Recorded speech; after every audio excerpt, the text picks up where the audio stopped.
बोलो श्री सत्यनारायण भगवान की जय। एक बार नेमी सारण्य तीर्थ स्थान पर 88,000 ऋषि मुनि बैठे हुए थे। तब इन मुनियों ने श्री सूत जी महाराज जी से कहा कि हे महाराज, आप हमको कोई ऐसा व्रत उपाय बतलाओ जिससे सबको कल्याण हो। तब तो श्री सूत जी महाराज कहने लगे कि हे मुनिवरो, आपने बहुत ही सुंदर प्रश्न कियो है। यही प्रश्न एक बार नारद जी ने भगवान विष्णु से कियो। तब भगवान विष्णु कहने लगे कि आपने बहुत सुंदर प्रश्न कियो है। यही प्रश्न एक बार नारद जी ने भगवान विष्णु से कियो। तो भगवान विष्णु कहने लगे कि हे नारद, ऐसा उपाय भगवान श्री सत्यनारायण को व्रत पूजन है। तब नारद मुनि कहने लगे कि हे प्रभु, इस व्रत को आप मुझे बतलाइए। इस उत्तम व्रत को तो मैं भी करूंगा, क्योंकि मेरी भी कोई संतान नहीं है। तब राजा उल्कामुख कहने लगे कि हे साधु, हे नारद जी सुनो, किसी भी दिन श्रद्धायुक्त भाव से भगवान को व्रत पूजन करें। भक्ति पूर्वक केला, गेहूं, आटा, फल आदि भगवान की पूजा में अर्पण करें। सज्जनों सहित, परिवार के सहित में भगवान की कथा सुने, भजन कीर्तन करें और श्री सत्यनारायण को स्मरण करें। यह प्रकार करने से मनुष्य निश्चय ही मोक्ष को प्राप्त करता है। और विशेष करके कलयुग में पृथ्वी पर इससे आसान उपाय कोई नहीं है। बोलो श्री सत्यनारायण भगवान की, बोलो आनंद कंद भगवान की।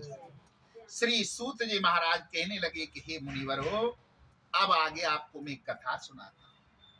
काशीपुरी के अंदर एक सतानंद नाम का गरीब ब्राह्मण रहता था। वह ब्राह्मण प्रतिदिन भिक्षा के लिए भ्रमण करता था।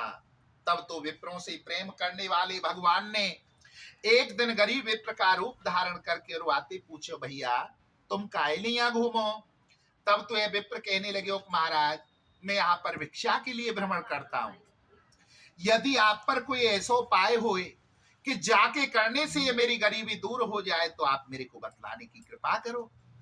तब तो विप्र कहने लगे कि हे भैया ब्राह्मण, तुम सत्यनारायण को व्रत पूजन करो, सत्य को अपने जीवन में धारण करो।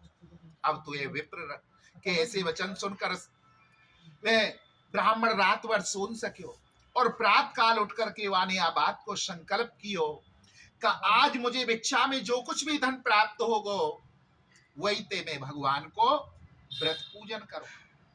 तब उसने इस प्रकार संकल्प कियो तो सत्यदेव की कृपा से उसको अपार धन प्राप्त हो और उसी धन के साथ अपने भाई बंधु रिश्तेदार सभी को बुला करके भगवान को व्रत पूजन कियो, प्रसाद ग्रहण कियो। या के प्रभाव से वह सतानंद नाम को गरीब ब्राह्मण धनवान पुत्रवान हो। श्री सूत जी महाराज कहने लगे कि हे मुनिवरो, उसके उपरांत में एक लकड़हारे ने व्रत की जानकारी प्राप्त और वह लकड़हारे ने भी यह बात को संकल्प किया कि आज लकड़ी बेचने से जो कुछ भी धन प्राप्त होगा उसी से मैं भगवान को व्रत पूजन करूंगा। तो कहते हैं जा पर कृपा राम की होई, ता पर कृपा करें सब कोई। आज उसके ऊपर परब्रह्म परमात्मा की कृपा हुई और उसकी लकड़ी दुगनी चौगनी कीमत की बिकी। अब तो है पंचचित पके केले, शक्कर, गेहूं, आटा, दूध, दही लेकर अपने घर पहुंचो और अपनी स्त्री, भाई, बंधु, रिश्तेदार सभी को ला करके भगवान को व्रत पूजन कियो, प्रसाद ग्रहण कियो। या के प्रभाव से वे लकड़हारो धनवान पुत्रवान हो और या संसार में सुख भोग कर अंत समय भगवान के परम वैकुंठ को प्राप्त हो। बोलो श्री सत्यनारायण भगवान की जय, बोलो आनंद कंद भगवान की जय। श्री सूत जी महाराज कहने लगे कि हे मुनिवरो, उस साधु ऐसे का अवश्य मंगल कार्य पूर्ण हुआ तथा द्विज का धन लेकर अपने नगर के लिए प्रस्थान किया। अपने नगर के सन्मुख पहुंचकर एक सेवक को घर भेजो। सेवक ने एक बार उल्कामुख नाम को राजा भद्रशिला नदी के किनारे पर जा रहा था। वहां एक राजा भगवान को व्रत पूजन कर रहा था। साधु नाम के वैश्य ने जाकर के उससे पूछो, भैया राजन आप किसकी पूजा कर रहे हो? और या के करने से काय फल की प्राप्ति हो, ये काय के लिए यहाँ की हो जाए, नाना प्रकार के प्रश्न किए। तब तो राजा और कामुक कहने लगे हो कि हे भैया, यह भगवान विष्णु अर्थात भगवान श्री सत्यनारायण को व्रत पूजन है, जो कि धन धान्य एवं संतान प्राप्ति के लिए की हो जाए। साधु नाम को वैसे कहने लगे हो कि हे राजन, फिर तो आप ये उत्तम व्रत को मेरे को भी बतलाओ। इस उत्तम व्रत को तो मैं भी करूंगा, क्योंकि मेरी भी कोई संतान नहीं। राजा उल कामुक से साधु नाम को वैसे व्रत की जानकारी प्राप्त करके अपने घर गए और अपनी स्त्री के साथ वाने बात को संकल्प कियो कि जब वो संतान उत्पन्न होगी तो मैं भगवान को व्रत पूजन करूं। तब उसने इस प्रकार संकल्प कियो तो सत्यदेव की कृपा से उसकी स्त्री लीलावती गर्भवती हुई और 10वें मास में लीलावती गर्भ से एक अति सुंदर कन्या ने जन्म लियो। वह कन्या शुक्ल पक्ष चंद्रमा की ज्योति के समान बनने लगी, अर्थात जिस प्रकार शुक्ल पक्ष का चंद्रमा दिन प्रतिदिन बढ़ता है, उसी प्रकार वह की कन्या बनने लगी।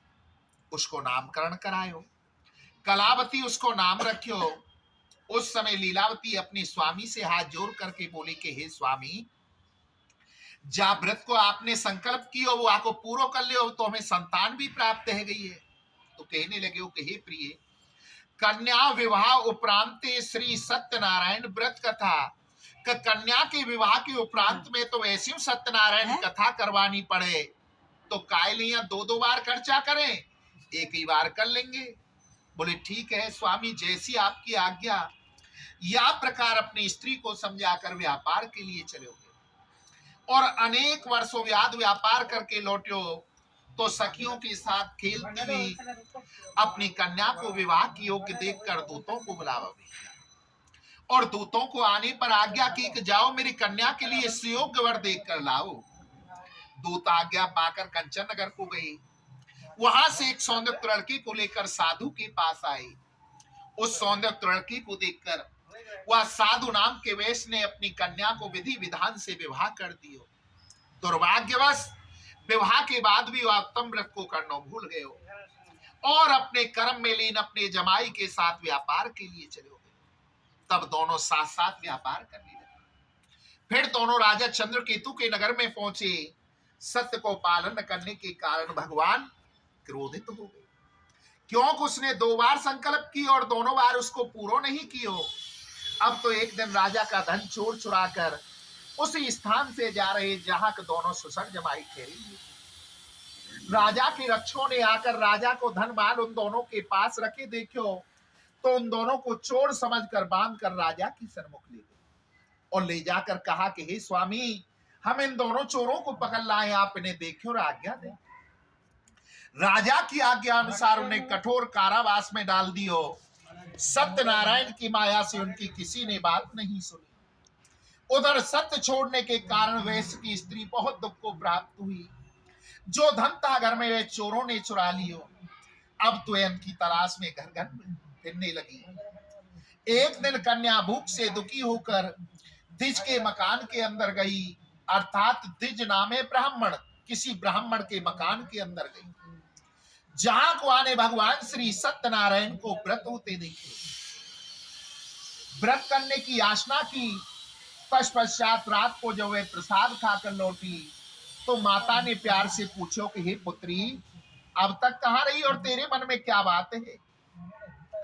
तब कलावती कन्या ने अपनी माता से कहा कि हे माता, द्विज के मकान के अंदर मनोचित फल देने वाला व्रत सुन रही थी, क्यों नहीं हम भी उस व्रत को करें, जाके करने से सबकी मनोकामना पूर्ण होती है।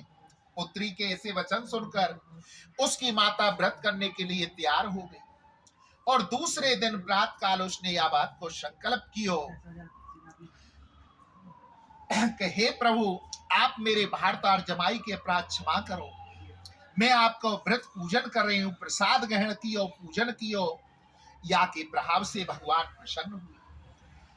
राजा चंद्रकेतु को स्वप्न में दर्शन दी और कहा कि हे राजन, प्रात होते ही उन दोनों वैदिक पुत्रों को छोड़ देना जो तूने अपनी जेल में बंद कर रखे। वो चोर नहीं है, जो उनका धन लिया है वे भी उन्हें दे देना, नहीं तो तेरे पुत्र आदि राज सर्वनाश कर। तब राजा ने इस प्रकार स्वप्न देखो तो भयभीत हो उठ्यो। सुबह अपनी सभा लगाई, रात को सारा स्वप्न सुनायो और कहा कि उन दोनों वैदिक पुत्रों को छोड़ दो। राजा के हुक्म के अनुसार दोनों वैदिक पुत्रों को छोड़कर राजा के सन्मुख लाया गया। तब दोनों वैदिक पुत्रों ने राजा को नमस्कार किया। राजा ने उनसे कहा कि दुर्भाग्यवश आपको बड़ा ही कष्ट प्राप्त हुआ है, परंतु अब कोई भय वाली बात नहीं है। फिर उनको स्नान आदि कराए, मीठे वचन बोलकर प्रसन्न कियो और जो पहले से धन लिया था उससे दूना धन दे दी और कहा कि हे महाराज, अब आप अपने नगर को जाओ। तब दोनों महाजन राजा को दंडवत करके खुशी खुशी अपने नगर के लिए चल दिए। बोलो श्री सत्यनारायण भगवान की। श्री सूत जी महाराज कहने लगे कि हे मुनिवरों, उस साधु ऐसे का अवश्य मंगल कार्य पूर्ण हुआ तथा द्विज का धन लेकर अपने नगर के लिए प्रस्थान कियो। थोड़ी दूर गयो तो भगवान ने दंडी को रूप धारण करके और बातें पूछो, भैया तेरी नाम में क्या है? तो कहने लगे, कायलिया पूछे क्या लूटनो चाहे, लेकिन मेरी नाम में तो लता पता है। ऐसे कठोर झूठे असत्य वचन सुनकर तेरा वचन सत्य हो, तेरा वचन सत्य हो, ऐसा कहता हुआ दंडी नदी के किनारे छायादार वृक्ष के नीचे जाकर बैठ गए। दंडी के जाने के बाद नाव अचानक हल्की होने के कारण ऊपर उठी। उसमें देखियो कि लता पताएं। यह देखकर महाजन मूर्छित होकर पृथ्वी पर गिर पड़े। होश आने पर जमाई ने कहा, सूख क्यों करते हो? ये तो दंडी को श्राप है, इसलिए उनकी शरण में चलो और उनसे क्षमा याचना मांगो। दामाद के ऐसे वचन सुनकर वे दंडी के पास गए और नमस्कार आदि पूर्वक करके कहने लगे कि हे प्रभु, हमारा अपराध क्षमा करो, हमारा अपराध क्षमा करो। इस प्रकार वैश्य को रोता हुआ देखकर दंडी ने कहा कि हे पूजा सुमुख वैदिक पुत्र, मेरी आज्ञा से तुम्हें बारंबार कष्ट प्राप्त हुआ है, तब तो वैश्य बार बार क्षमा याचना मांगने लगे हो, तो भगवान वर देकर वहीं अंतर ध्यान हो गए। वैश्य का मनोरथ पूर्ण हुआ और धन से पूरित नाव को लेकर पुनः अपने नगर के लिए प्रस्थान कियो। अपने नगर के सन्मुख पहुंचकर एक सेवक को घर भेजो और सेवक ने घर जाकर वैदिक की स्त्री को हाथ जोड़ करके प्रणाम करके कहने लगे हो कि महाराज, साधु जमाई के साथ आनंद पूर्वक अपार धन लेकर नगर के समीप आ गई। दूत के मुख से बात सुनी तो लीलावती ने अपनी पूजा को वहीं पर पूर्ण कियो, प्रसाद ग्रहण कियो और अपनी पुत्री से कहा कि हे पुत्री, मैं अपने पति के दर्शन के लिए जा रही हूँ, तू भी शीघ्र अपनी पूजा को पूर्ण करके प्रसाद ग्रहण करके तू भी आना। माता के ऐसे वचन सुनकर वह ने पूजा तो वहीं समाप्त की, किंतु जल्दी जल्दी में भगवान के प्रसाद को छोड़ करके चली आई। जब वह प्रसाद छोड़कर आई तो भगवान क्रोधित हो गए और उसके पति को नाव के साथ जल में अदृश्य कर दियो। तब कलावती कन्या ने अपने पति को न देखो तो वह मूर्छित होकर पृथ्वी पर गिर पड़ी। दुखी कन्या को देखकर साधु नाम को वैसे सोचने लगे, हो न हो अवश्य ही मुझसे या मेरे परिवार से कोई भूल गलती हुई है, अब तो यह भगवान को दंडवत गुणगान करने लगे, अर्थात भगवान के नाम को भजन कीर्तन करने लगे। तब दोनों परकाल भगवान प्रसन्न होकर आकाशवाणी द्वारा कहा कि हे साधु नाम के वैश्य, तेरी कन्या प्रसाद छोड़कर पति के दर्शन के लिए चली आई है। वह घर जाकर प्रसाद खाकर आई तो उसे अवश्य पति मिल जाएगी। तब कलावती कन्या ने ऐसी आकाशवाणी सुनी और वह झटपट घर गई। श्रद्धा पूर्वक भाव से, भक्ति युक्त भाव से प्रसाद खाकर लौटी तो उसने अपने पति को देखा और बोली, घर चलिए, देरी क्यों कर रहे हो, घर चल करके भगवान को व्रत पूजन करना। कन्या के ऐसे वचन सुनकर वे धन से पूरित नाव को लेकर अपने घर गए। या के बाद वे पूर्णवासी एवं संक्रांति के दिन भगवान को व्रत पूजन करने लगे। या के प्रभाव से या संसार में सुख भोग कर अंत समय भगवान के परम वैकुंठ को प्राप्त हुए। बोलो श्री सत्यनारायण भगवान की, बोलो आनंद कंद भगवान की। श्री सूत जी महाराज कहने लगे कि हे मुनिवरो, अब आगे आपको मैं कथा और सुनाता। एक त्वंगस ध्वज नाम का राजा था। जोक भगवान के प्रसाद को त्याग कर बहुत दुख को प्राप्त हुआ। एक समय राजा वन में शिकार खेलता हुआ किसी बड़ के वृक्ष के पास गयो, जहां ग्वाल वाल भक्ति भाव से भगवान को व्रत पूजन कर रहे। राजा के गर्व के कारण न तो उनके पास गयो और न ही भगवान को प्रणाम किया। कहते हैं कि जाकू प्रभु दुख दारिद्र दे, वाकी मत पहले हर ले। आज राजा की मति को अर्थात राजा की बुद्धि को हर लियो और राजा सोचने लगे हो कहां ये ग्वाल वाल और कहां मैं राजा, मैं इनको प्रसाद कैसे ग्रहण कर सकूं। यह प्रकार अपने मन में भाव ला करके भगवान के प्रसाद को त्याग दियो, ठुकरा दियो।